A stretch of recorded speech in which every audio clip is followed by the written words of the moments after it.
Endokrinologga necha yoshdan murojaat qilsa bo'ladi? Shikoyat qaysi yoshda kuzatiladigan bo'lsa, Masalan, har bitta shikoyatni yoshda. qanday bilsa bo'ladi? Shikoyatlar bolalarda o'sish rivojlanishdan orqada qolish, jismoniy o'sish rivojlanishdan orqada qolish, o'g'il bolalarda, qiz bolalarda jinsiy balog'atga yetilishning kechikishi bo'lishi mumkin.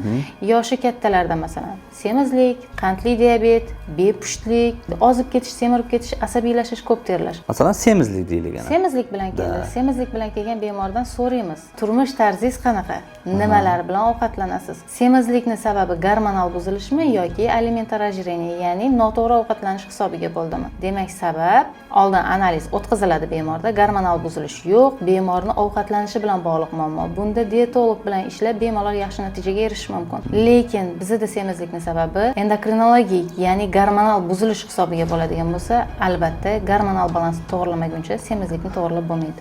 Dietani qilishdi, fiziska qilishdi, maksimal darajada vaznni yerga tushirdi, pastga tushirdi deylik. O'sha moment yordamchi kuch sifatida vitamin komplekslarni qo'shsa bo'ladimi, bo'lmaydimi? Agar organizmda vitamin defitsit bo'lsa, albatta qo'shish kerak bunaqa paytda.